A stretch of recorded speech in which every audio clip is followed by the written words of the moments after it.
Good evening, good afternoon, wherever you find yourself in this weird, wild, wacky world of fans, and welcome to the exciting Storm of Darkness in Dublin. This evening's maid social will be set at the Agrabah Nights, that eatery of eateries, that place beyond the silken veil. Shall we say, the mage Sean de Creme, the mage Palmon de Appetit, the mage. Well, let's face it, there's free food here.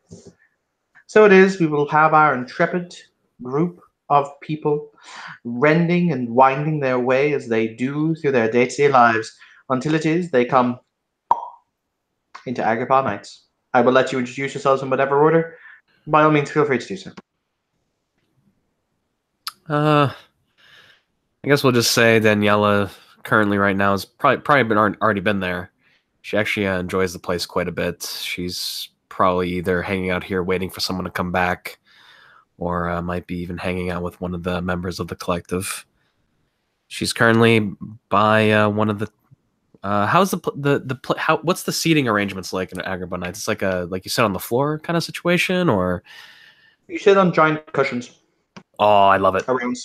around very low tables.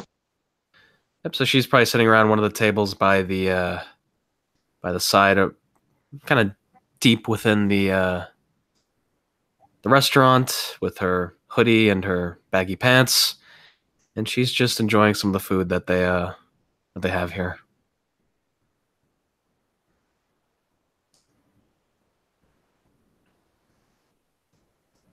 Callie will walk in, she'll walk in, get a drink, get some finger food, sit down, sit down watching everybody, kind of keeps herself to herself really and just eats slowly, watching, taking slow bites. Kevin eventually comes in. Today's looking like a fried fish and chips type day. So that situation happens along with a pretty tall glass of milk. He sits with Callie, kind of looks at her awkwardly. So, not the first time I've met somebody's family.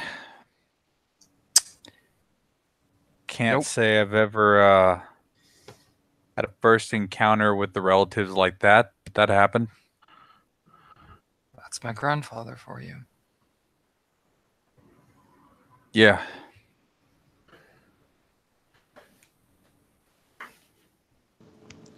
Edward kind of walks in, like on his phone, a bit distracted.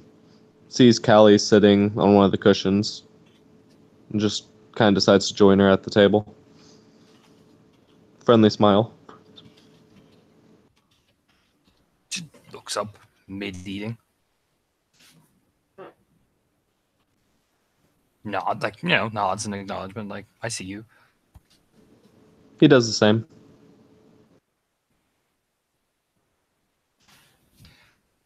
Just, leans back against the couch, really. As Kevin is chatting, and then Edward sits and she kind of leans back. So, Edward, how have you been? She hears in a Stephen Hawking-esque voice pop out of his phone. Decent. Brown stares. His vocal cords got the chop. Metaphysically, anyway. Oh, right. And he's speaking through a phone. Yeah, that's the part that surprises me. He couldn't even manage to scribble it out before, but looks like he's found a way. He smiles. It is at this moment, people, that you will see a tiny tear, literally a rip, form in midair. About equidistant from where the door is to where you're sitting. And through the door will fly this.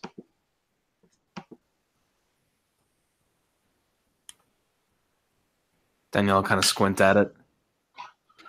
It will fly around the room once before it will settle on the table directly in front of Daniela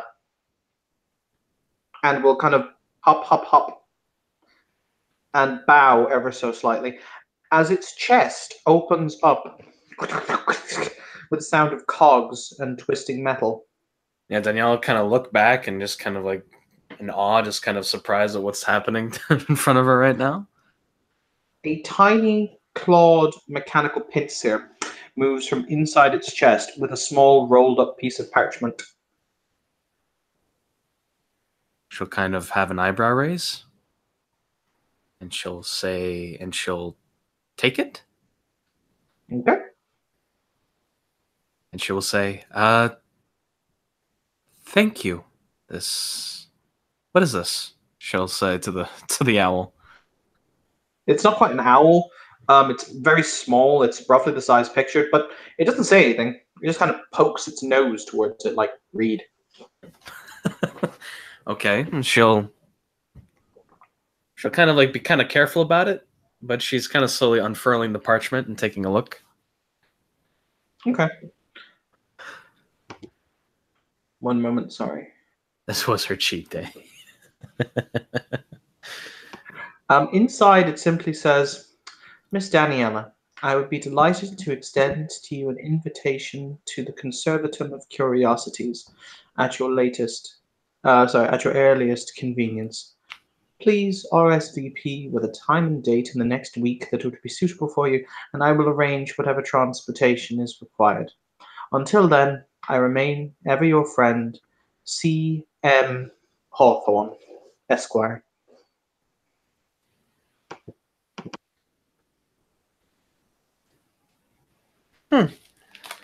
She'll kind of look at the note, and she'll just to help her remember, she as best as she can anyway, she'll like write it down for a second time in her journal, and then kind of put the parchment in there, and she'll kind of give the bird a nod.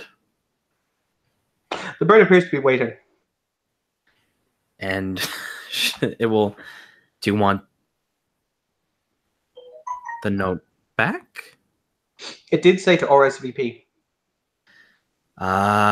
She'll say, let Mr. and she'll look at it. Let C.M. Hawthorne Esquire know I can see him tomorrow. And she'll say, and she'll kind of whisk around with her. Noon sound good? The bird appears to exasperate. If a mechanical bird could look exasperated, it does. It kind of opens its mouth as if it would make noise if it could, but it can't. You have to write it down because it can't talk. She'll kind of have an expression of right. So she'll tear a page from her notebook. She'll write that down. Tomorrow at 12, I'll be I'm able to come. I will be waiting in front of this address, signed Daniela. She'll roll up the parchment and she'll give it to the bird. The bird will take it in the mechanical pincer, at which point its chest will fold back up again. It will hop twice before taking flight and will return right back through the rifted door, and the rift will close. She'll kind of turn her head at that and scratch her chin, and she'll look towards the other mages, and wondering if anyone else might know this Hawthorne figure. She'll kind of get up and wipe her mouth with a napkin and head on over to the table of Edward, Kevin, and Kali. And she'll say, Kali looks incredibly relieved. It's like, oh, I can eat. Then she just like starts eating again. And she'll walk up and she'll look around at the three of you. She'll sort of recognize Kevin and say, and kind of give Kevin a nod, and she'll say, hey there. Hey. How's everyone here been doing in Dublin lately? It's been rough. She'll kind of nod at that. Sounds like it. Mind if I sit with you guys? Yeah, go ahead. There's plenty of room. So she'll sit down, put her hands on the table, and How's everyone looking? I guess is the best way to ask the question. Edward looks like he's trying to say something, but forgot that he can't and just types on his phone. Hello. You okay? He just kind of puts his head down. Ugh, you hear it like an exasperation.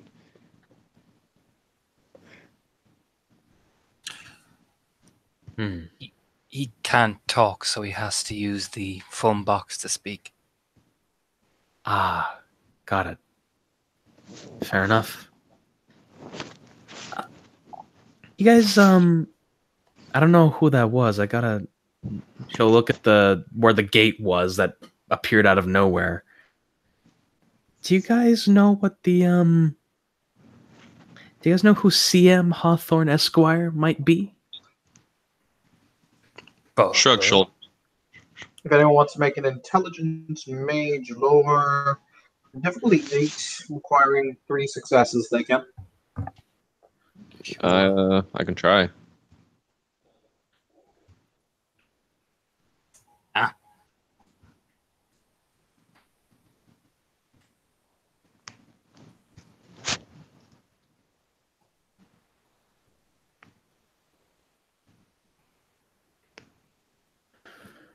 You said, Evan, it was the Conservatum of Curiosity.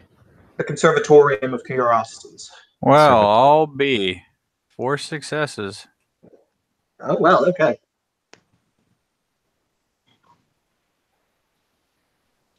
And I got 3 successes. Do you have mage lore?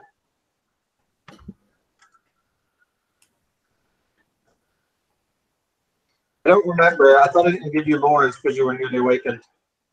Okay. I assumed it was 1. What? Hang on. I'm going to take a sheet. Give me a second. Because if I did, then it's valid. I just can't remember if I did or didn't. I don't know. I just assumed since just a starting mage, it would be 1 lore. No. No.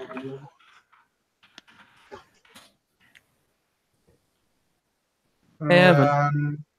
Yes, dear. Just for the record, we may not have to move to the other forum. Why? Because it's all still here. It just looks different. Yeah, but apparently people don't like Tappa Talk, so I was just yelled at until we did it. Okay, fair enough. I don't really care. I'm putting all the effort into moving it, so yeah. Fair enough. But yeah, no, you don't actually have any mage lore, dude. Okay. You may make requests for people to teach you if you'd like at some point. People are capable of teaching lore as they themselves possess. But interesting. Okay, so where were we? Who got the successes needed to know who he is? I did. Okay. CM Hawthorne. You're not exactly sure what the CM stands for, unless you really want to know. Mr. Hawthorne. Sorry, I had to come back out there. Mr. Hawthorne is a. I think how I would best explain the operation. He's a hollow one, for a start. He is most assuredly a hollow one. But basically what he does is he takes items and artifacts that are temporally displaced, aka items out of time that should not exist at the time in which they were found, and brings them to a space that he has called the Conservatorium of Curiosities to prevent mankind from inadvertently damaging themselves via the presence of devices or technology in which mankind was not ready for.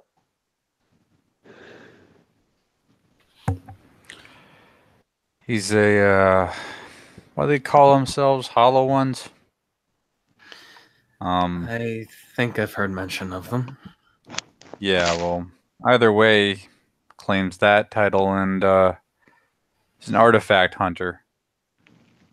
It's a little beyond me. I never really studied what the Hermetics refer to as the sphere of time. But he snatches things out of time. I think the only reason he gets away with it is the things never belonged in their time periods to begin with. Locks them in a little zone and keeps a museum, I guess. Huh. She'll kind of say, well, sounds like he's on some kind of recruiting drive. Maybe? She shrugs. Sounds like an interesting guy, though. Listen, I'm going to put it this way. From my experience, so-called collectors of curiosities contact people for 3 reasons. 1, you have one of their so-called curiosities and they want it back. 2, they want you to go get one of their so-called curiosities. And 3, you are the curiosity. Don't be the curiosity. Well, I don't remember being born outside of time. I don't think I have to worry about the third one. The other 2 I'll keep an eye out for.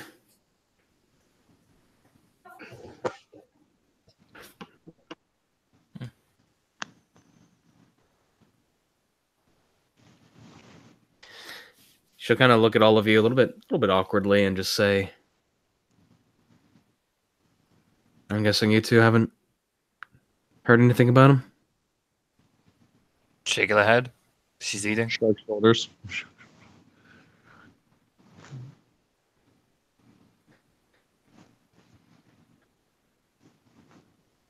So, all right.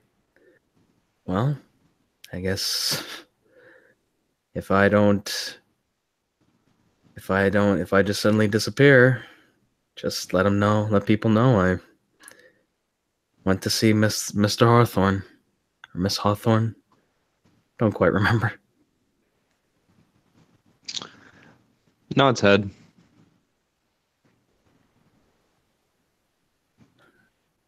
So I've kind of been out of the political tune of what's been going on in the city. How have things been? The High Marshal has managed to come back from the dead. Still a little ticked off about that. Who was he again? Remember that guy whose head I kicked in front of you? That brings back the memories. And she'll kind of like, almost like her eyes dart back and forth, and she's like, yeah, I remember that. That's okay, it gets worse. Okay. The Seat of Prime has joined the Canticles of Lamentation because when it rains, it pours. He stopped by for a quick chat. Might be the person who resurrected the High Marshal, which just kind of immediately puts him on my shit list. And so what happens to the Celestial Chorus then? Well, the people that we took care of are taken care of. I don't know the rest, really. And the traditions themselves probably aren't really in a mood to listen to the so-called Canticles of Lamentation, considering that they went out of their way to murder one of my tradition's Archmasters. Well, he was on a peace mission, no less. Really The just answer- makes me want to get a Miss can of Griffith. gas and burn that whole fucking place down. But The answer, Miss Griffith, as to what the Celestial Chorus plan to do. Well, we're either going to go down swinging, or we're going to go down swinging and take them down with us. This is the general consensus, of course. Need a sword to help you with that? And she'll kind of smile. For the record, for those of you who do not know, this figure has walked into Agrabah Nights. Wait. Many of you know him. Sorry, go ahead. You know you love Rabbi Shmuel. I love Rabbi Shmuel. Hey, Oh, Rabbi. How is everyone? Oh, they're good. They're good. They've sit there. They've had a nosh. It's all kosher. That's good. It is Must good have to been- see you again, Mr. Grant, Miss Griffith. Good to see you too, Rabbi. He'll extend his hand to Callie. Well, my manners, allow me to introduce myself. My name is Rabbi Abraham Shmuel with the Celestial Chorus. It's very nice to meet you, young lady. Extends her left hand, so he just feels the ice numb coldness. Callie Bjornston. Oh, holy mother of Messiah! There's a grip there. Mm-hmm. Yep. Mm-hmm. Co-head of the Verbena.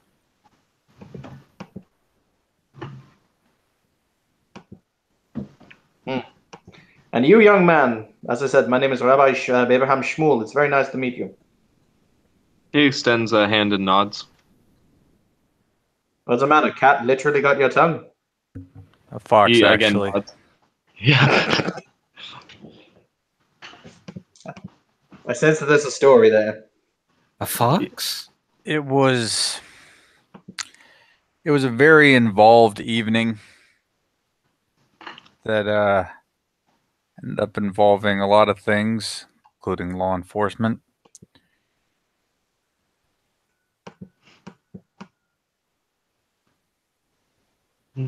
Right. Again, just nods his head. Well, I pray to the God of Abraham and the God of Isaac that, I don't know, you were able to run faster than they were. Mm-hmm. That's what I'm going to say. Yeah, he nods his head.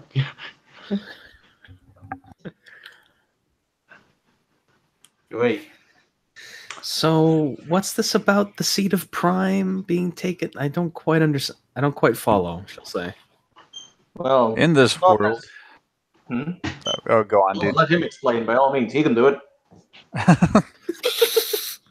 In this world, there are individuals that are said to embody the Hermetic spheres. We'll just use that as the basis of what I'm trying to explain here. Arc Masters beyond Arc Mastery. In this case, the person who is now, by extension, our sworn enemy, and essentially a living node of preternatural power, is on the side of the Canticles of Lamentation.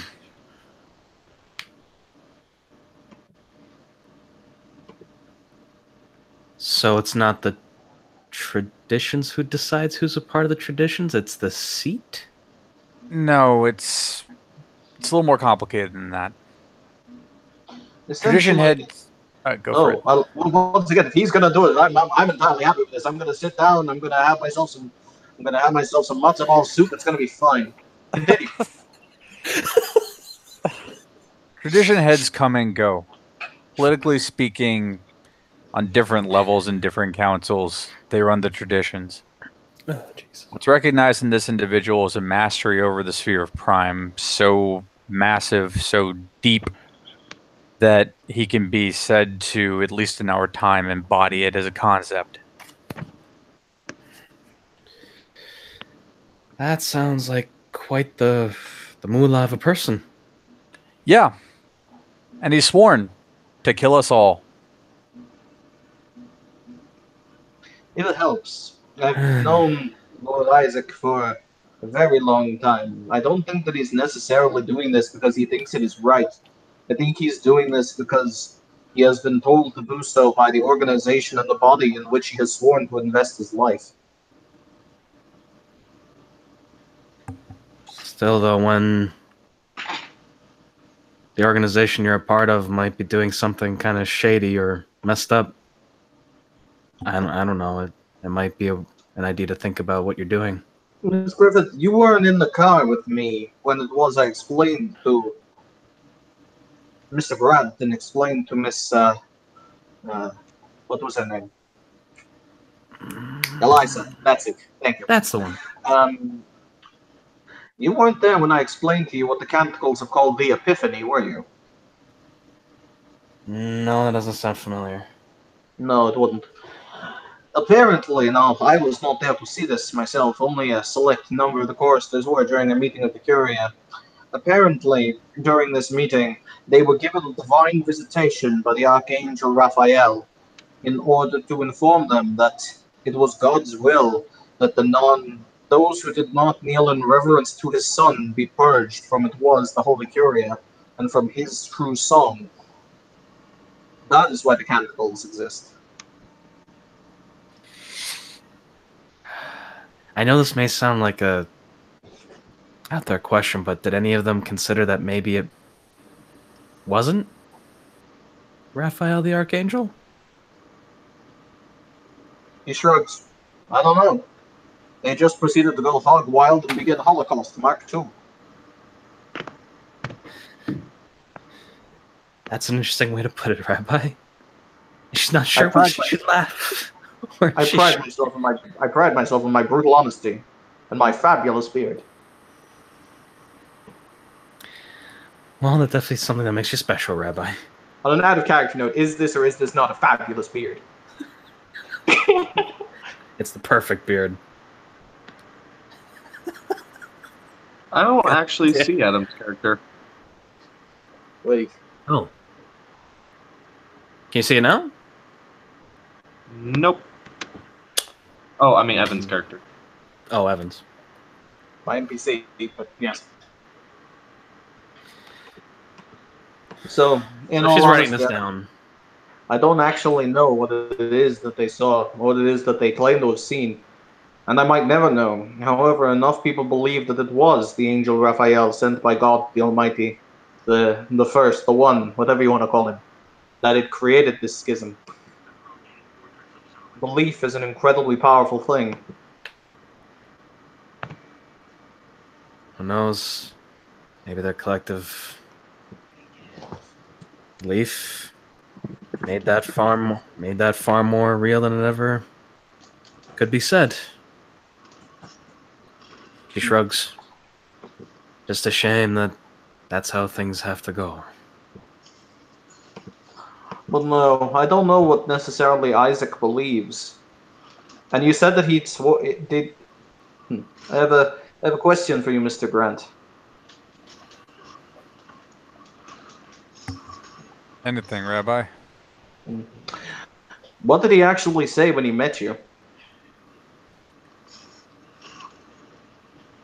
Truth be told, I was a little hot under the collar. He did just kill one of my guys. Once again, that does not sound like Isaac. He has the power to do some incredible things, but he deems life as sacred. That one he did admit to. That's what got me so heated in the first place. If you recall, though, he did seem genuinely apologetic that he had to do it. Oh yeah. He felt bad for what it's worth. That doesn't mean much. Feeling bad because you did something is like saying, whoops. He still chose his action. I would argue, Miss Kelly, was it? Yes. That the ability to feel remorse for what it is one feels that they have done is the definition of what it is to not be a monster. Doesn't excuse you from the crime. No, it doesn't. But it means that you feel. That's what I was about to say. It might, at the very least, make you trust what he says, kind of. Well, I mean, how many soldiers in history have used the justification I was only following orders? How many soldiers afterwards would weep a tear for what it is that they did? In that moment, they lost an element, a shred, that inner vestige of their humanity.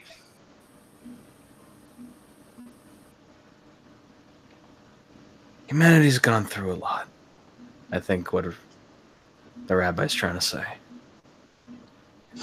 I do not condone what he did, and I do not know this man. I heard his name, the name of the man who had died, the silver-voiced Nightingale, and what a hero he supposedly was to those in the East, in the Akashiana, but I never knew the man. But ultimately, I do not think that Isaac is the kind of man who would simply take a life. If he was told via our governing body to do so, possibly. But then again, at what point do you simply become someone who follows orders? Regardless of your power. Kevin's going to take a long look at that other chair away from this table. It's sincere. What is it? He's kind of like, I want to jump ship. I want to jump ship right now. Like, man, what fine yet rustic architecture. Edward just kind of smiles and waves. He'll just at kind of Kevin. look, but she'll look at Kevin like, "I'm sorry about that of you losing someone, Kevin." Yeah. I didn't know That him shouldn't have personally, happened. but it's a blow to our people. Some took it worse than others. There's a sentiment about Isaac's head and a pike having a meeting at some point in the future.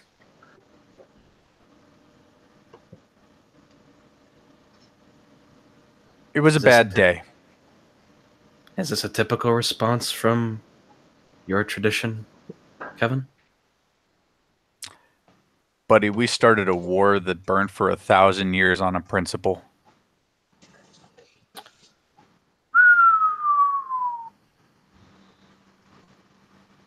Fair enough. Guess when No people tradition, no group, no ideology is entirely free from sin. The Celestial Chorus started the Crusades. Hilton Oak, the Verbena sacrificed children. Stare.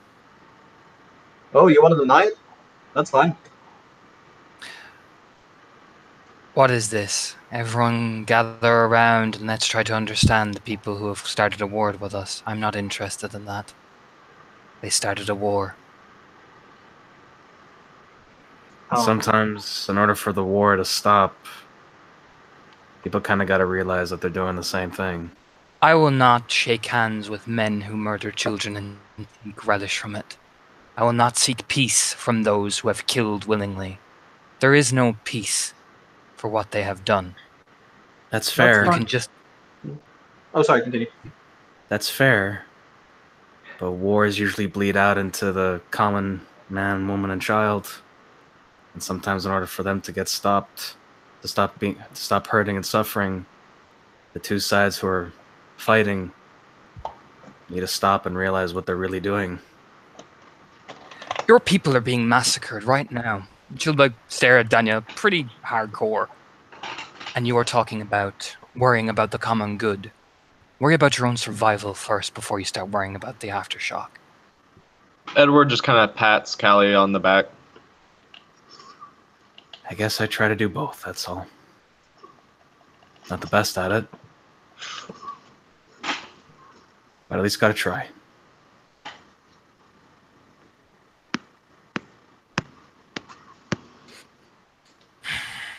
Guy just stands up very coldly and goes and sits over at the other chair.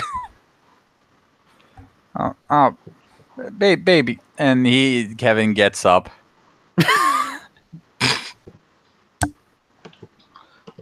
The rabbi stands up and he'll say, I came here for a purpose, and I've yet to take any rest. It's been a long day. He will look at Kelly and he will say, the Lord gave us a great adage, Miss Bjornsson, and that was, let he who is without sin cast the first stone. Not a Catholic, but I believe in that sentiment. So, Don't preach your ideals to me. I don't preach mine. That's fair. But if you want to talk about people who murdered babies, look at your own Archmagi and ask when they held a sickle last. Can we not? As a personal favor to me. Oh, as I said, I've got to be leaving. I have other places to go. Okay, just call me if anything comes up with you and your guys, alright? Of course, as I said, soon this will hopefully come to an end. We would rather it be peaceful as possible, but if there has to be conflict, then that is the will of the Lord. I'll bid you all good evening. See you around, Rabbi. See you, Rabbi. Let me know if you need anything. I will do. With that, he will push her out of the room.